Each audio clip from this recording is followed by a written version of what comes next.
राधे राधे, जय श्री कृष्णा।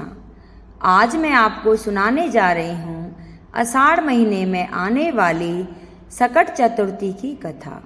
आषाढ़ महीने के कृष्ण पक्ष में आने वाली चतुर्दशी को एक दंत गणेश जी की पूजा होती है।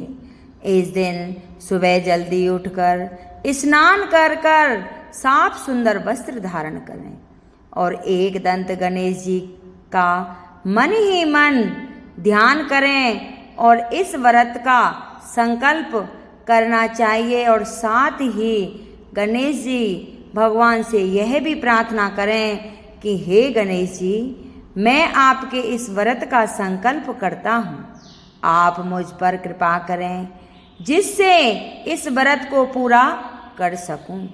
इसके बाद सारी पूजा अर्चना करके और सारे दिन गणेश जी का भगवान के स्मरण करते रहें। शाम को विधि पूर्वक एक दंत गणेश जी का पूजन करें और साथ ही चंद्रमा को अर्घ्य दें। आषाढ़ कृष्ण पक्ष की चतुर्दशी की कथा अवश्य सुने और दूसरों को भी सुनाएं। सकट चौथ व्रत की कथा दोपहर बाद सुनी जाती है। जब भी कथा सुने तो ध्यान रखें कि उस समय राहु काल का समय ना हो, क्योंकि राहु काल में कोई भी शुभ कार्य नहीं किया जाता।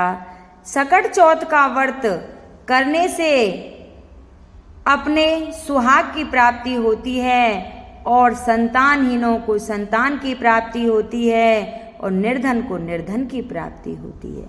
साधक के सभी मनोरथ पूर्ण हो जाते हैं और साथ ही सभी शत्रुओं का नाश भी हो जाता है। आषाढ़ मास के संकट चतुर्थी को राजा महिजीत की कथा कही जाती है और सुनाई जाती है। सभी के मंगल जीवन की कामना करते हुए शुरू करते हैं आषाढ़ मास की संकष्टी चतुर्थी की व्रत कथा। बोलो गणेश भगवान की जय हो। एक बार माता पार्वती जी ने गणेश जी से पूछा कि हे वत्स, आषाढ़ मास की चतुर्दशी बहुत ही शुभ बताई गई है, आप उसका विधान बतलाइए। इस मास की चतुर्दशी का नाम क्या है और इस की पूजा किस प्रकार करनी चाहिए और इस दिन कौन सी कहानी सुननी चाहिए, मुझे सब कुछ विस्तार से बताने की कृपा करें।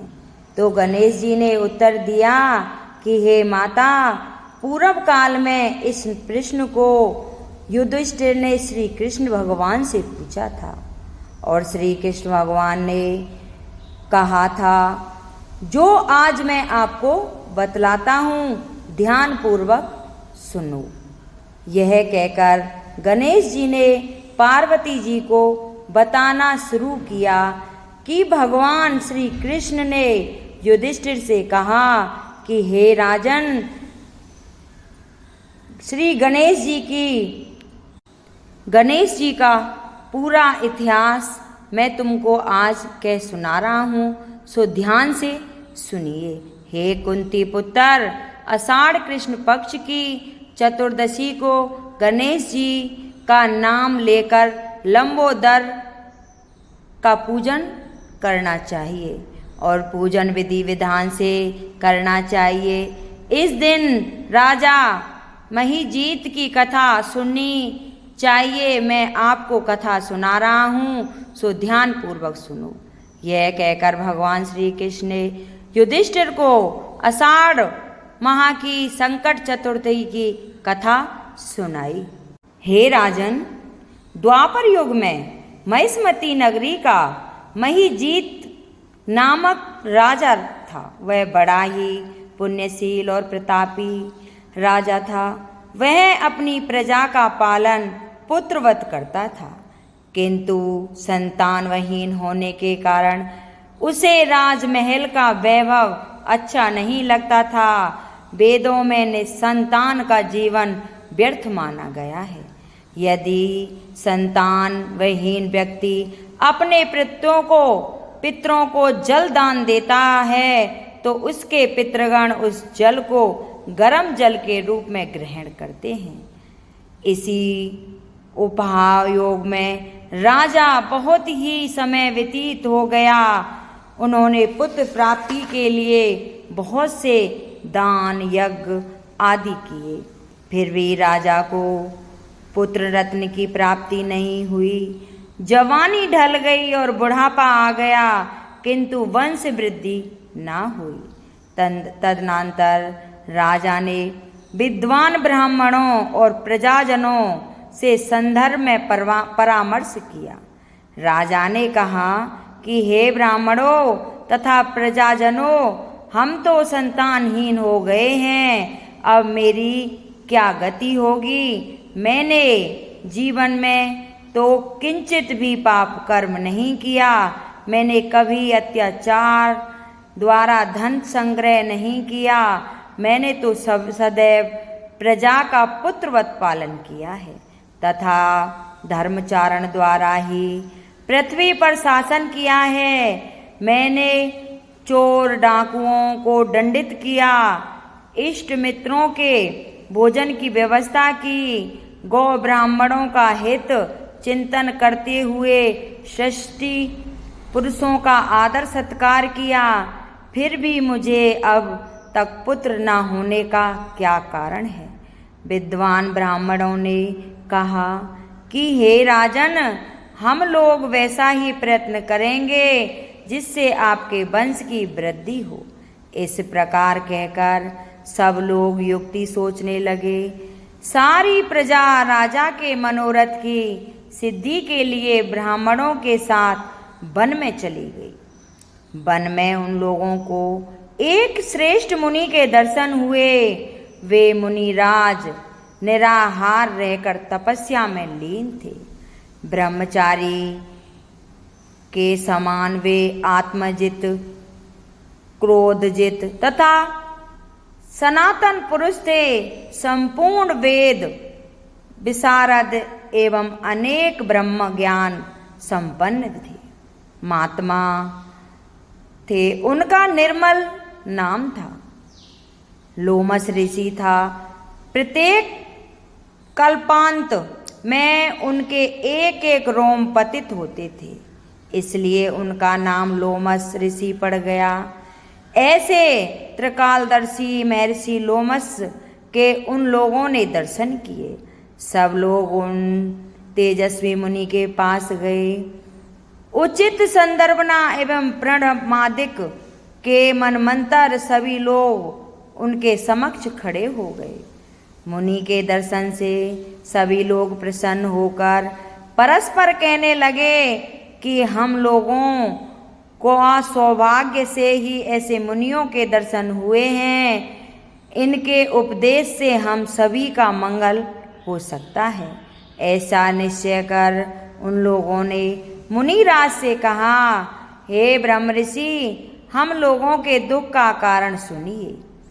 आपने संदेह के निवारण के लिए हम लोग आपके पास आए हैं। हे भगवान, आप कोई उपाय बतलाइए। महर्षि लोमेश ने पूछा, सज्जनों, आप लोग यहाँ किस अभिप्राय से आए हो? मुझसे आपका क्या प्रयोजन है, स्पष्ट रूप से कहिए। मैं आपके सभी संदेहों का निवारण करूँगा। तभी प्रजाजनों ने उत्तर दिया, हे मुनिवर, हम महिष्मती नगरी के निवासी हैं। हमारे राजा का नाम महेजीत है। वह राजा ब्राह्मणों का रक्षक, धर्मात्मा, दानवीर, सूरवीर एवं मधुरभाषी है। उस राजा ने हम लोगों का पालन पोषण किया है, परंतु ऐसे राज को आज तक कोई संतान प्राप्ति नहीं हुई। हे भगवान, माता पिता तो केवल जन्मदाता ही हैं, किंतु राज की व्यवस्था में पोषक एवं संबंधक होता है। उसी राजा के निमित्त हम लोग ऐसे गहन वन में आए हैं। महर्षि, आप कोई ऐसी युक्ति बताइए जिससे राजा को संतान की प्राप्ति हो सके, क्योंकि ऐसे गुणवान राजा को कोई पुत्र ना हो यह बड़े दुर्भाग्य की बात है। हम लोग परस्पर विचार विमर्श करके इस गंभीर वन में आए हैं। उनके सौभाग्य से ही हम लोगों ने आपका दर्शन किया है। हे मुनिवर, किस व्रत दान पूजन आदि अनुष्ठान कराने से राजा को पुत्र होगा, आप कृपा करके हम सभी को बतलाएं। प्रजाजन की बात सुनकर महर्षि लोमेश ने कहा, हे सज्जनों, आप लोग ध्यान पूर्वक सुनो। मैं सकट नाशक व्रत को बतला रहा हूँ। यह व्रत निसंतान को संतान और निर्धनों को धन देता है। आषाढ़ कृष्ण चतुर्दशी को एक दंत गजानन नामक गणेश जी की पूजा करें।